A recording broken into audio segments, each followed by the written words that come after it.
Hey everyone, welcome to Pro PCS. I hope you all are doing good, staying safe and preparing well for your upcoming examinations as well. तो एक बार फिर आप सभी का स्वागत है प्रो पीसीएस के इस नए वीडियो में। और आज के इस वीडियो में हम डिस्कस करने वाले हैं बॉटनी का एक बहुत महत्वपूर्ण टॉपिक जो है ब्रायोफाइटा। अगर हम बात करते हैं बायोलॉजी की, अगर आप बायोलॉजी स्टूडेंट है ग्रेड 11 12 या आप नीट की प्रिपरेशन कर रहे हैं या आप किसी भी बायोलॉजी बेस्ड एग्जामिनेशन की प्रिपरेशन कर रहे हैं, तो ये टॉपिक बहुत इंपॉर्टेंट होता है। या फिर आप बीएससी बॉटनी के स्टूडेंट हैं या एमएससी बॉटनी के भी स्टूडेंट हैं, तो ब्रायोफाइटा एक कॉमन टॉपिक है जो आपके लिए बहुत बहुत इंपॉर्टेंट है। इसके अलावा यदि आप नेट या सेट एग्जामिनेशन की तैयारी कर रहे हैं या आप एमपीपीएससी असिस्टेंट प्रोफेसर एग्जामिनेशन की तैयारी कर रहे हैं स्पेसिफिकली बॉटनी सब्जेक्ट से, तो ये आपके लिए बहुत इंपॉर्टेंट टॉपिक होता है। ठीक है, तो आपने जैसे कि आप सभी जानते ही हैं कि एमपीपीएससी असिस्टेंट प्रोफेसर 2026 का जो एग्जाम है वो हमको देखने के लिए मिलेगा। जैसे कि एमपीपीएससी पीएससी का जो एग्जाम कैलेंडर है उसमें आपने देखा ही होगा, राइट? तो ये जो टॉपिक है वो बहुत इंपॉर्टेंट है। मैंने आपको बता दिया किन सभी पर्पसेस के लिए टॉपिक इंपॉर्टेंट है। आज के इस वीडियो में हम बात करेंगे general characters and economic importance of bryophyta की। यानी आज हम ब्रायोफाइटा के कुछ जनरल जो कैरेक्टर्स होते हैं, सामान्य अभिलक्षण एवं उनका आर्थिक महत्व या इकोनॉमिक इंपॉर्टेंस समझेंगे। ओके, चलिए स्टार्ट करते हैं। मेरी कोशिश ये होगी कि मैं ज्यादा से ज्यादा जनरल कैरेक्टर्स को इस वीडियो में कवर कर सकूं, क्योंकि देखिए कुछ बेसिक कैरेक्टर्स हैं जो हम सबको ही पता है, राइट? कुछ बेसिक कैरेक्टर्स हैं जिनके बारे में हम सब जानते हैं ब्रायोफाइट्स के, लेकिन डिटेल्ड कैरेक्टर्स जो आपको पता ही होने चाहिए एज अ बॉटनिस्ट या एज अ बायोलॉजी स्टूडेंट, वो आज हम यहाँ पे डिस्कस करने वाले हैं। ये वीडियो आपको नीट की प्रिपरेशन के लिए भी बहुत हेल्पफुल होगा, बीएससी एमएससी बॉटनी के लिए भी बहुत हेल्पफुल होगा, और इसके साथ साथ यदि आप MPPSC assistant professor examination botany विषय से तैयारी कर रहे हैं तो भी ये आपके लिए बेहद महत्वपूर्ण होगा। तो आप अपने साथ एक नोटबुक रख लें ताकि आप सारे जो इंपॉर्टेंट पॉइंट्स हैं उनको नोट करते जाएं। ओके, और ये जो वीडियो इसकी पीडीएफ भी आपको हमारे टेलीग्राम चैनल पर मिल जाएगी, तो आप टेलीग्राम के थ्रू ये वीडियो का जो ये जो पीडीएफ है वो भी डाउनलोड कर सकते हैं। ठीक है, सबसे पहले हम बात करते हैं ब्रायोफाइट्स आखिर है क्या, राइट? ये जानना हमारे लिए बहुत ज्यादा जरूरी है। आई होप ये ब्रायोफाइट्स जो है वो आपको पता ही होगा कि नॉन वस्क्यूलर प्लांट्स है, non vascular simple primitive plants जो है हम उन्हें ब्रायोफाइट्स कहते हैं। ओके, एक और बहुत महत्वपूर्ण बात कि अगर आप बात करते हैं ब्रायोफाइट्स की, तो इनको इंटरमीडिएट कंसीडर किया जाता है। इंटरमीडिएट कंसीडर किया जाता है, बट किसके बीच? Between algae, okay, and pteridophytes. Okay, alright. तो ऐसा समझा जाता है कि जो ब्रायोफाइट्स हैं ये इंटरमीडिएट हैं बिटवीन एल्गी एंड टेरिडोफाइट्स, यानी टेरिडोफाइट्स के और एल्गी के मध्य में जो नॉन वेस्क्यूलर सिंपल प्लांट्स हैं ब्रायोफाइट्स, वो एल्गी और टेरिडोफाइट के मध्य में उन्हें स्थापित किया जाता है। ओके, उन्हें कंसीडर किया जाता है कि एल्गी टेरिडोफाइट्स के इंटरमीडिएट्स हैं। ओके, क्योंकि अगर हम ब्रायोफाइट्स की बात करते हैं तो इनमें कुछ कैरेक्टर्स एल्गी को रिजेंबल करते हैं, कुछ कैरेक्टर्स जो है वो टेरिडोफाइट्स को भी रिजेंबल करते हैं। इस पर एक सेपरेट वीडियो में बनाऊंगी जहां पर हम ब्रायोफाइट्स का ओरिजिन डिस्कस करेंगे। वो भी दो टाइप का होता है, दो थ्योरीज है उनमें जो मेजरली कंसीडर की जाती है। एल्गल हाइपोथेसिस, जहां पे समझा जाता है कि ब्रायोफाइट्स जो है वो एल्गे से आए हैं, एंड दूसरा जो थ्योरी है, दूसरा जो हाइपोथेसिस है उसमें ये समझा जाता है कि जो ब्रायोफाइट्स है उनका उद्भव जो है वो टेरिडोफाइट से हुआ। Okay, alright. चलिए अब अगर हम बात करते हैं ब्रायोफाइट्स की, so let's break the word. Bryophyte जो है, ब्रायोन जो वर्ड होता है, ब्रायोन का मीनिंग होता है mosses. Okay, alright, mosses,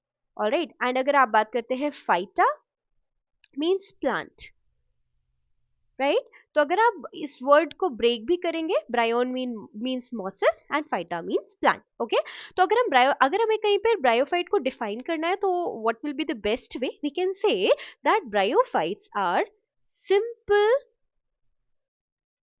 simple and primitive non-vascular plants. Simple and primitive non-vascular plants. Non-vascular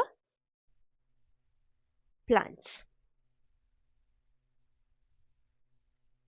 okay, alright. तो अगर आप बात करते हैं ब्रायोफाइट्स की, तो आप कैसे डिफाइन कर सकते हैं? That they are simple and primitive non vascular plants. Okay, alright. अब and they are intermediate, they are considered as intermediate between algae and pteridophytes, right? अभी देखिए एक और बहुत महत्वपूर्ण बात है जो हमारे लिए यहाँ जानना जरूरी है कि टोटल नंबर ऑफ स्पीशीज कितनी है, कितना जो जेनरा है वो देखे जाते हैं ब्रायोफाइट्स के।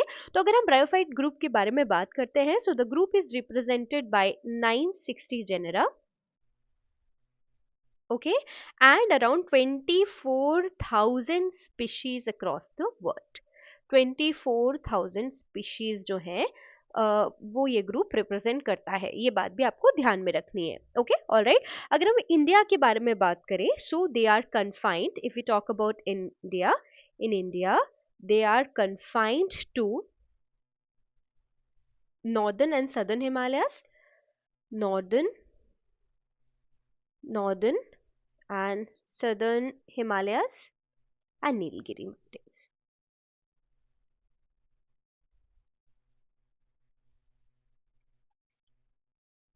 And Nilgiri mountain.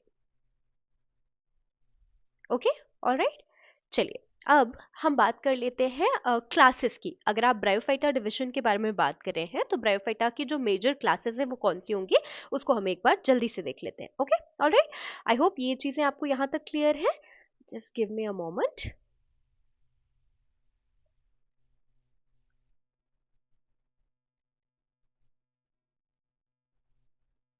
Okay, alright. तो देखिए, अगर आप बात करते हैं ब्रायोफाइट्स की, अभी हम डिटेल्ड क्लासिफिकेशन यहाँ पर नहीं समझ रहे हैं, ठीक है. बस हम डिफरेंट क्लासेस की बात कर रहे हैं जो जानना आपके लिए बहुत जरूरी है अंडर डिविजन ब्रायोफाइटा, ठीक है. तो सबसे पहले हिपैटिकॉप्सिडा, हिपैटिकॉप्सिडा, ब्रायोप्सिडा एंड एंथोसिरोटॉप्सिडा, एंथोसिरोटॉप्सिडा. ओके. अभी देखिए, अगर आप हिपैटिकॉप्सिडा के बारे में बात करते हैं तो इन्हें लिवरवर्ड्स भी कहा जाता है. लिवरवर्ड्स, हिपैटिकॉप्सिडा की अगर आप बात करेंगे so they are commonly known as liverworts, ठीक है. जैसे कि मार्कैंशिया है, रिक्शिया है, राइट. मार्कैंशिया, रिक्शिया, राइट, ये सारे हिपैटिकॉप्सिडा के मेंबर्स हैं. ओके, जिन्हें हम कॉमनली लिवरवर्ड्स कहते हैं. Okay, alright. अब अगर हम बात करते हैं ब्रायोप्सिडा की, ठीक है, तो ब्रायोप्सिडा के जो मेंबर्स हैं उन्हें जनरली मॉसेस कहा जाता है. ओके, इस बात का भी हमको ध्यान रखना है, ठीक है. अब अगर आप बात करेंगे फ्यूनीरिया की, स्फेगनम की, ये सारे मॉसेस हैं, ये सारे ब्रायोप्सिडा के मेंबर्स हैं. Okay, alright. इसके अलावा अगर हम बात करते हैं एंथोसिरोटॉप्सिडा की, ध्यान से समझेंगे हम इन्हें. यहाँ पर इसे हॉर्नवर्ड कहा जाता है, हॉर्नवर्ड्स, हॉर्नवर्ड्स. ओके, और यहाँ पर एग्जाम्पल के लिए आप एंथोसिरोस याद रखेंगे. तो देखिए, अगर हम बात करते हैं हिपैटिकॉप्सिडा की, लिवरवर्ड्स की, तो हिपैटिका का मतलब होता है लिवर. Okay, alright. तो इनका जो शेप है लिवरवर्ड्स का, उनको लिवर के जैसे समझा जाता था, इसीलिए इस जो क्लास के मेंबर्स हैं उनको लिवरवर्ड्स कॉमनली कहा जाता है, ठीक है. इसके अलावा यदि हम बात करते हैं हॉर्नवर्ड्स की, राइट, एंथोसिरोटॉप्सिडा के मेंबर्स जो है, तो उनका जो स्पोरोफाइट है वो सिलिंड्रिकल होता है, horn like, right. That is why हम उन्हें हॉर्नवर्ड्स कहते हैं. ओके, तो आई होप ये चीजें हमको यहाँ पर क्लियर हो गई होंगी, ठीक है. अब बात कर लेते हैं हैबिटेट की, जो कि एक और बहुत इंपॉर्टेंट एस्पेक्ट है ब्रायोफाइट्स. अगर आप किसी भी प्लांट ग्रुप के बारे में पढ़ रहे हैं तो उनका हैबिटेट, जनरल हैबिट्स आपको पता होनी चाहिए, राइट. चलिए, तो हम सबसे पहले बात कर लेते हैं हैबिटेट की. Okay, alright. तो देखिए, एक कॉमन, अगर आप जनरल डिस्कशन के बारे में बात करेंगे तो आप हमेशा ब्रायोफाइट्स के बारे में, जब भी मैंने स्टूडेंट्स से बात की है या हमने जब भी डिस्कशन किया है, तो एक कॉमन जो टर्म है वो निकल कर आती है, moist and shady places, right. तो डेफिनेटली अगर हम ब्रायोफाइट्स के बारे में बात करते हैं तो दे love moist and shady places. यहाँ मेरी बात को प्लीज ध्यान से समझिएगा. दे love moist and shady places, okay, like damp rock, damp soil, right, ravines, right. but ये diverse habitat में पाए जाते हैं, जैसे कि some species can be found submerged in water. आप कुछ स्पीशीज को वाटर में सबमर्ज्ड भी देख सकते हो, जैसे रिक्शिया फ्लूटेंस. ये नाम आपको याद रखना है, it is important. Okay, alright. And Ricciocarpus natans जो है, they are found submerged in water. इसके अलावा जो ब्रायोफाइट्स हैं वो ड्राई रॉक्स में भी मिलते हैं, ये भी बहुत इंपॉर्टेंट हो जाता है, राइट. जैसे कि पोरेला, एग्जाम्पल की अगर आप बात करेंगे तो पोरेला. Okay alright. तो अगर हैबिटेट के बारे में बात करें तो डाइवर्स हैबिटेट हमको देखने के लिए मिलता है, बट जो मोस्ट फेवरेबल हैबिटेट है ब्रायोफाइट्स का वो है moist and shady places, right. But कुछ स्पीशीज जैसे रिक्शिया फ्लूटेंस या रिक्शियोकार्पस नैटेंस जो है वो आपको वाटर में सबमर्ज मिल जाता है। इसके अलावा अगर आप पोरेला की बात करें तो ये ड्राई रॉक्स में आपको देखने के लिए मिलेगा। Okay alright. तो हमने यहाँ तक देखा कि ब्रायोफाइट्स जो हैं उनको, ब्रायोफाइट्स की अगर आप बात करते हैं, they are the simplest non vascular primitive plants, ठीक है, which are intermediate between algae and pteridophyta. हमने दो हाइपोथेसिस हैं ब्रायोफाइट्स के ओरिजिन की, एक जिसमें ये समझा जाता है कि वो एल्गी से विकसित हुए हैं और दूसरा हाइपोथेसिस जिसमें ये समझा जाता है कि वो टेरिडोफाइट से विकसित हुए, क्योंकि जो ब्रायोफाइट्स हैं वो एल्गी और ब्रायोफाइट्स दोनों के कैरेक्टर्स को रिजेंबल करते हैं। ओके देन हमने ब्रायोफाइट्स की क्लासेस देखी, हेपेटिकॉप्सिडा, ब्रायोप्सिडा एंड एंथोसेरोटॉप्सिडा। हेपेटिकॉप्सिडा में लिवरवर्ट्स जैसे मार्कैंशिया रिक्शिया, ब्रायोप्सिडा में मॉसस जैसे फ्यूनेरिया स्फैग्नम एंड एंथोसेरोटॉप्सिडा में हॉर्नवर्ड्स जैसे कि एंथोसेरोस। Okay alright. इसके अलावा हमने हैबिटेट पे डिस्कशन कर लिया है और स्पीशीज पर भी डिस्कशन कर लिया है। आई होप यहाँ तक चीजें आपको क्लियर है। Okay alright. चलिए अब हम बात कर लेते हैं जनरल कैरेक्टर्स ऑफ ब्रायोफाइटा की। ये बहुत इंपॉर्टेंट है, प्लीज नोट करते जाइए। जरूरी नहीं है कि आप हर एक पॉइंट को detail as it is note करें, जो भी इंपॉर्टेंट पॉइंटर्स हैं वो आपको यहाँ से नोट करने हैं, ठीक है। अब देखिए, अगर आप ब्रायोफाइट्स के बारे में बात करते हैं तो यहाँ पे आपको दिख रहा है ऑल्टरनेशन ऑफ जेनरेशंस, ठीक है। यहाँ पे आपको दिख रहा है ऑल्टरनेशन ऑफ जेनरेशन, यानी जो ब्रायोफाइट्स है वो ऑल्टरनेशन ऑफ जनरेशन शो करते हैं, right. Now the question is what is the meaning of alternation of generation, क्या मतलब होता है ऑल्टरनेशन ऑफ जनरेशन का। Okay so alternation of generation is actually regular alternation of two morphologically distinct phases. जैसे कि देखिए, गेमीटोफाइट फेज होगा अगर आप बात करते हैं ब्रायोफाइट्स की, तो एक गेमीटोफाइट अवस्था होगी, ओके, एंड दूसरी जो अवस्था होगी वो स्पोरोफिटिक फेज होगा, यानी स्पोरोफिटिक अवस्था होगी, ठीक है। जो गेमीटोफाइट है वो गेमीट बेयर करेगा और स्पोरोफाइट जो है वो स्पोर बेयर करेगा। Okay alright. तो देखिए, अगर हम बात करते हैं ब्रायोफाइटा की, तो ऑल्टरनेशन ऑफ जनरेशन का क्या मतलब, ये दो अलग अलग फेजेस हो गए, gametophytic phase and sporophytic phase, these are two phases, right. तो रेगुलर ऑल्टरनेशन हमको देखने के लिए मिलेगा। गेमीटोफाइट और स्पोरोफाइट जो दोनों के दोनों मॉर्फोलॉजिकली डिस्टिंक्ट है, मॉर्फोलॉजी इनकी अलग अलग है, मॉर्फोलॉजिकली अलग अलग दिखते हैं, इसीलिए इन्हें हीट्रोमॉर्फिक कहा जाता है, राइट। गेमेटोफाइट और स्पोरोफाइट दोनों की मॉर्फोलॉजी अलग अलग है, ओके, यानी दोनों की आकारिकी अलग अलग है, राइट। सो अगर आप ब्रायोफाइट्स के बारे में बात करते हैं, they show alternation of generation which means regular alternation of two morphologically distinct phases. Okay alright. चलिए आगे बढ़ते हैं, आशा है ये आपको क्लियर है।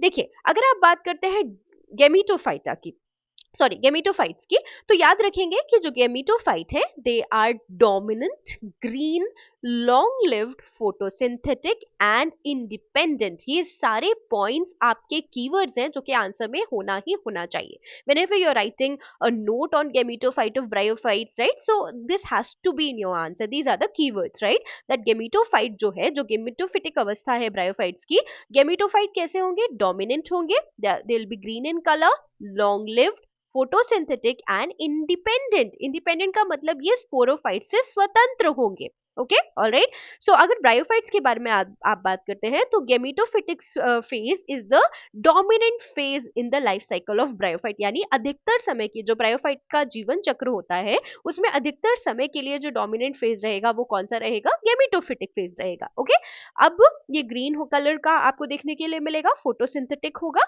एंड साथ साथ में इंडिपेंडेंट होगा। ओके लेकिन अगर वहीं पर आप स्पोरोफाइट के बारे में बात करते हैं, तो स्पोरोफाइट जो है वो कम समय के लिए दिखाई देगा और ये कंप्लीटली गेमिटोफाइट पर डिपेंडेंट होगा अपने पोषण के लिए, यानी अपने नरिशमेंट के लिए, न्यूट्रिशन के लिए। Okay alright.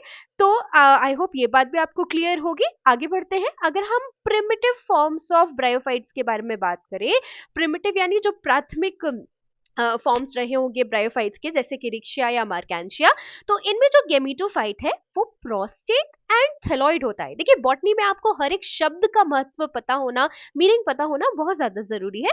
हम बात कर लेते हैं प्रोस्टेट का क्या मतलब होता है, थैलॉइड का मतलब थैलस, थैलस होगा, बॉडी जो है वो एक थैलस की समान होगी, थैलस यानी सुकाए जैसे आप हिंदी में कहते हैं, राइट। अब बात कर लेते हैं प्रोस्टेट की, तो प्रोस्टेट का मतलब क्या होता है, something which spreads horizontally, spread horizontally, मतलब ये अपराइट ग्रो नहीं करेगा, ये हॉरिजॉन्टली ग्रो करेगा, इस बात का आपको ध्यान रखना है। It is not going to grow upright, okay, ये हॉरिजॉन्टली ग्रो करेगा, इस बात का आपको ध्यान रखना है, ओके, ऑलराइट। तो अगर हम रिक्शिया मार्केंशिया के बारे में बात करते हैं तो जो गेमेटोफाइट है वो प्रोस्टेट दिखेगा आपको या थैलॉइड दिखाई देगा।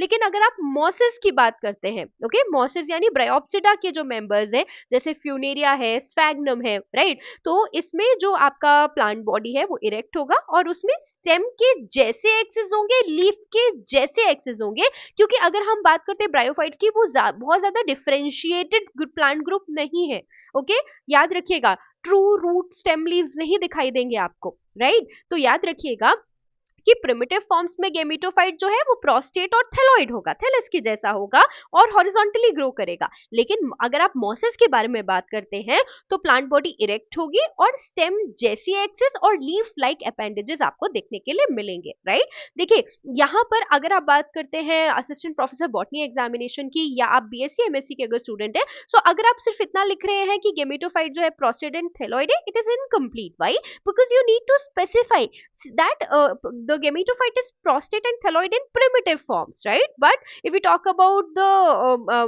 if we talk about mosses, plant body erect or differentiated होगी stem जैसी axis and leaf like appendages में, okay, all right। चलिए आगे बढ़ते हैं towards the further things, right. Now जैसे कि मैंने अभी आपको कहा कि बॉडी बहुत ज्यादा डिफरेंशिएटेड नहीं होगी, राइट, ट्रू रूट्स जो हैं वो आपको दिखाई नहीं देंगे, true roots will be absent, इस बात का भी आपको ध्यान रखना है, okay, true roots are absent, right, and the anchorage and absorption are performed by rhizoids, very very very important, okay, alright. देखिए इस फिगर में भी हमने आपको दिखाने की कोशिश की है, यहाँ पे आपको राइजोइड्स दिख रहे हैं, ओके, सो राइजोइड्स जो हैं they perform the function of root, okay, alright, जैसे रूट का फंक्शन होता है ठीक उसी तरह ब्रायोफाइट्स में आपके राइजोइड्स का फंक्शन होता है and they are filamentous in structure, ये भी आपको याद रखना है, ठीक है। तो अगर हम ब्रायोफाइट्स की बात करते हैं तो ट्रू रूट्स दिखाई नहीं देते, ट्रू रूट्स आर एब्सेंट, लेकिन एब्जॉर्प्शन का काम और एनकरेज का काम कौन करता है? राइजोइड्स, जो कि फिलामेंट के समान जिनकी संरचना होती है, फिलामेंटस होते हैं, ओके, ऑलराइट। चलिए फिलामेंटस का मतलब होता है तंतुवत संरचना आपको देखने के लिए मिलेगी किसकी? राइजोइड्स की, ओके, ऑलराइट। आगे बढ़ते हैं। अब अगर हम बात करते हैं राइजोइड्स की, तो जो राइजोइड्स हैं वो एक कोशिकीय हो सकते हैं और अशाखित यानी यूनिसेल्युलर एंड अनब्रांच्ड हो सकते हैं, जैसे कि हिपेटिकोप्सिडा एंड एंथोसिरोटॉप्सिडा के मेंबर्स में, जिसका इसका मतलब क्या, अगर आप एंथोसिरोस के बारे में बात करते हैं या हिपेटिकोप्सिडा के मेंबर्स जैसे कि आप मार्केंशिया के बारे में बात करते हैं, रिक्शिया के बारे में बात करते हैं, तो इनकी जो राइजोइड्स हैं वो यूनिसेल्युलर सेल्युलर और अनब्रांच्ड जनरली होते हैं, ये बात आपको ध्यान रखनी है। लेकिन अगर आप ब्रायोप्सिडा के मेंबर्स के बारे में बात करते हैं, ब्रायोप्सिडा के मेंबर्स जैसे कि फ्यूनेरिया, स्पेग्नम, राइट, तो इनमें जो आपके राइजोइड्स हैं वो जनरली मल्टीसेल्युलर और ब्रांच दिखाई देते हैं, ये बात आपको याद रखनी है, right. So FMB is the trick, okay, all right, so F for funaria, okay, and the rhizoids are multicellular and branched, FMB। देखिए क्या होता है, अभी आपको पढ़ने में लग रहा होगा कि इतनी इजी जो एक इतना इजी एस्पेक्ट है उसको याद करने के लिए क्या एक ट्रिक की आवश्यकता है। देखिए जब आप एग्जाम पॉइंट ऑफ व्यू से समझते हैं तो आपका दिमाग उस समय बहुत प्रेशर में होता है, राइट, तो कई बार आप कंफ्यूज हो जाते हैं इन्हीं छोटी छोटी चीजों में, राइट। तो आपको याद रखना है फ्यूनेरिया, आपको पता है कि ब्रायोप्सिडा का मेंबर है, ओके, तो आपको याद रखना है Funaria and multicellular branched, okay, alright. तो अगर राइजोइड्स के बारे में बात करते हैं तो यूनिसेल्युलर अनब्रांच्ड आपको हिपेटिकोप्सिडा एंड एंथोसिरोटॉप्सिडा में देखने के लिए मिलेंगे एंड सेल्युलर एंड ब्रांच्ड आपको ब्रायोप्सिडा में देखने के लिए मिलेंगे, ठीक है। आगे बढ़ते हैं, स्केल्स के बारे में बात करते हैं, हमने अभी राइजोइड्स के बारे में बात की है, okay, and now we are going to talk about scales. So अगर आप मार्केंशिया के बारे में बात करते हैं, बताइए मार्केंशिया कौन से क्लास के अंडर आएगा? हिपेटिकोप्सिडा, ओके, ऑलराइट। सो जो अगर आप मार्केंशिया के बारे में बात करते हैं तो इसमें राइजोइड्स के साथ साथ आपको मल्टी सेल्युलर स्केल्स भी दिखाई देंगे, okay, alright, multi cellular scales along with rhizoids, जिनका काम क्या है? To protect the growing region of the thallus and also to help in water absorption, okay. तो अगर हम बात करते हैं मार्केंशिया की, यहाँ पे हमको मल्टी सेल्यूलर स्केल्स दिखाई देंगे जो कि राइजोइड्स के साथ ग्रो करेंगे, और ये थैलस का जो ग्रोइंग रीजन है उसको प्रोटेक्ट करने के साथ साथ वाटर एब्जॉर्प्शन में भी मदद करेंगे। Okay, alright. अब बात कर लेते हैं प्लांट बॉडी की।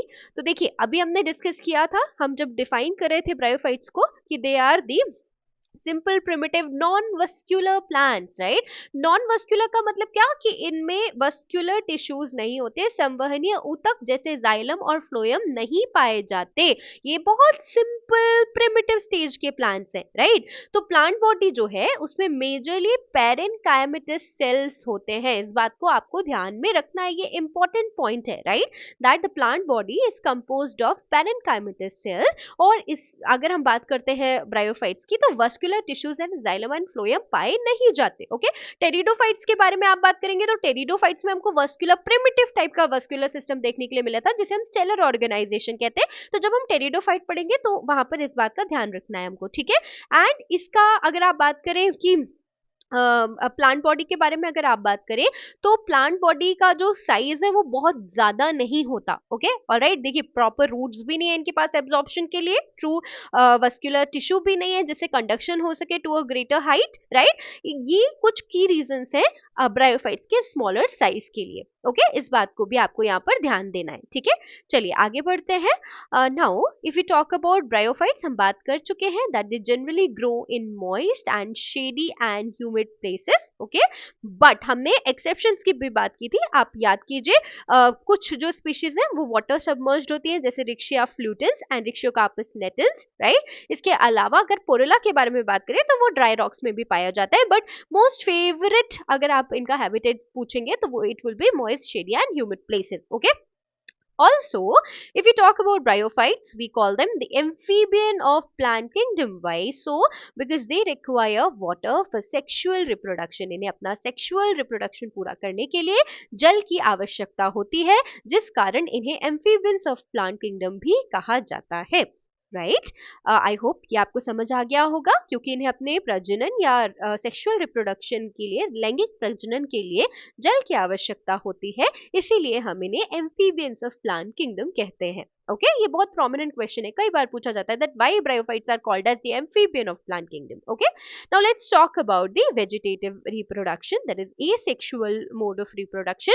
सो जो अगर आप वेजिटेटिव रिप्रोडक्शन के बारे में बात कर रहे हैं, यहाँ पे आपको दिख रहा है these are the gemma cup, ये मार्केंशिया है। मार्केंशिया में हमने आपको गैमा कप दिखाने की कोशिश की है। ओके, तो if you talk about vegetative reproduction, ये जो गैमा है, गैमा कप्स जो है, इनमें गैमा आएंगे एंड इनमें सॉरी गैमी आएंगे, and they are also under the asexual mode of reproduction in bryophytes, right। तो यहाँ पर आपको fragmentation, adventitious branches, tubers and gamete देखने के लिए मिलेंगे if we talk about vegetative reproduction और asexual reproduction।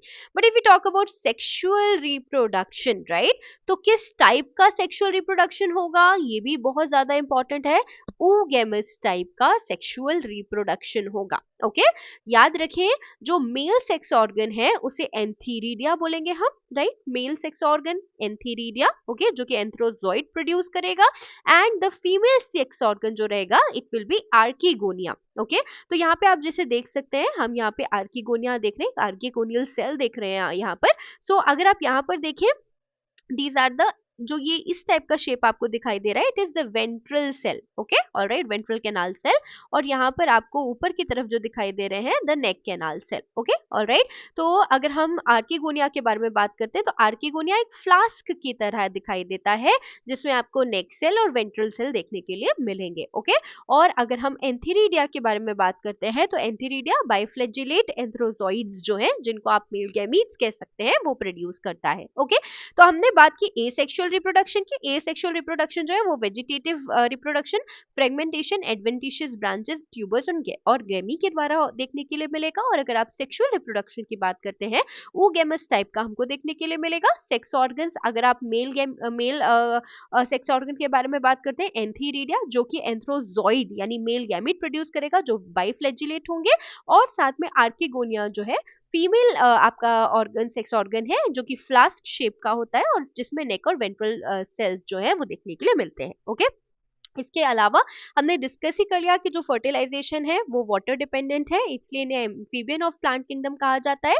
Zygote is formed inside the archegonium and does not show a resting period. जो जाइगोट है वो आर्किगोनियम में फॉर्म होगा और यहाँ पे हमको कोई भी रेस्टिंग फेज दिखाई नहीं देगा। Okay, now let's talk about the sporophyte. अभी if we talk about bryophytes, हमने बात की कि ब्रायोफाइट्स में जो डोमिनेंट फेज है वो गेमिटोफिटिक फेज है, यानी ज्यादा समय के लिए आपको गेमिटोफाइट दिखाई देगा। ओके, बट अगर आप बात करते हैं स्पोरोफाइट की, स्पोरोफाइट जो है वो अपने नरिशमेंट के लिए गेमिटोफाइट पर डिपेंडेंट, यहाँ पर भी आप देख सकते हैं जो कैप्सूल सीता आपको दिख रहा है, right. So food Sita capsule जो है वो स्पोरोफाइट के पार्ट्स है। स्पोरोफाइट जो डिफरेंशिएट होता है जनरली, तो वो फूड सीता और कैप्सूल बनाता है। आपको दिख रहा है ये जो फिलामेंट स्टॉक लाइक स्ट्रक्चर है, ये सीता है, यहाँ पे आपको कैप्सूल, और ये रीजन यहाँ पे फूड का रीजन कंसिडर किया जाता है, राइट। तो जो स्पोरोफाइट है उसमें आपको फूड सीता कैप्सूल दिखाई देगा, रूट स्टेम लीव्स नहीं दिखाई देंगे। स्पोरोफाइट बहुत कम समय के लिए नजर आएगा और गेमिटोफाइट पर अपने नरिशमेंट के लिए डिपेंडेंट होगा।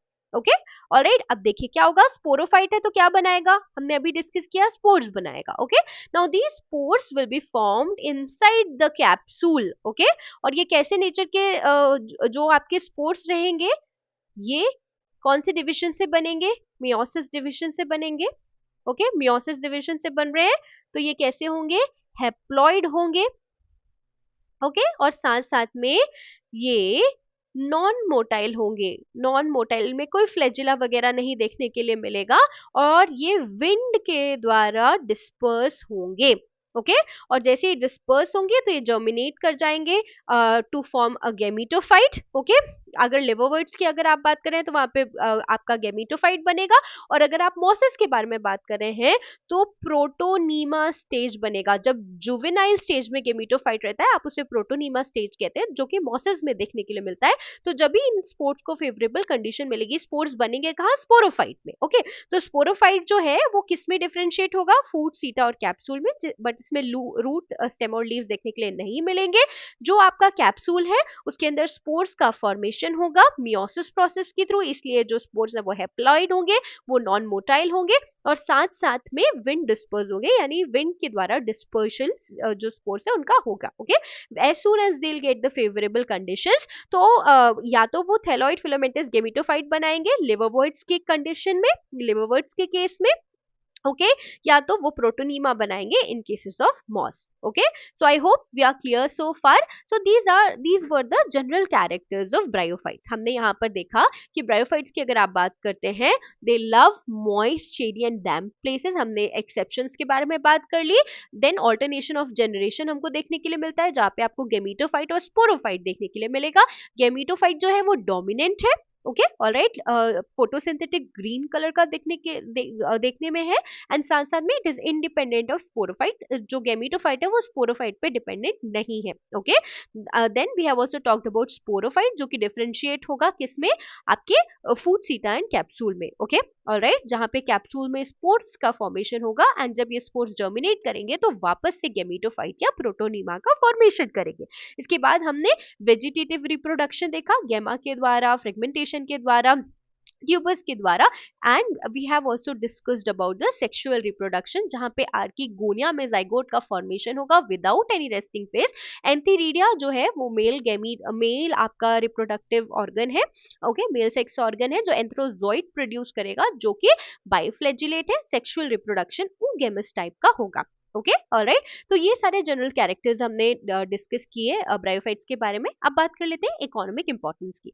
अगर आप ब्रायोफाइट्स के इकोनॉमिक इंपॉर्टेंस के बारे में बात करें, सो स्फेगनम आपको हमेशा हमेशा याद रखना है, जिसे पीट मॉस भी कहा जाता है। इस बात का आपको ध्यान रखना है, स्फेगनम या पीट मॉस। ओके, ये इसका जो इकोनॉमिक इंपॉर्टेंस है वो बहुत बहुत ज्यादा है। ओके, ऑलराइट, अगर आप यहाँ पर भी देखें तो फ्यूल के तौर पर स्फेगनम का यूज किया जाता है, मेडिसिनल यूज है आपके स्फेगनम का। इसके अलावा अगर आप हॉर्टिकल्चर की बात करें तो वहां पे भी स्फेगनम का यूज किया जाता है। ये एक टेबल है जिसके थ्रू आपको जो इकोनॉमिक इंपॉर्टेंस है डिफरेंट मेंबर्स का वो याद रखना ईज़ी हो जाएगा। चलिए ठीक है।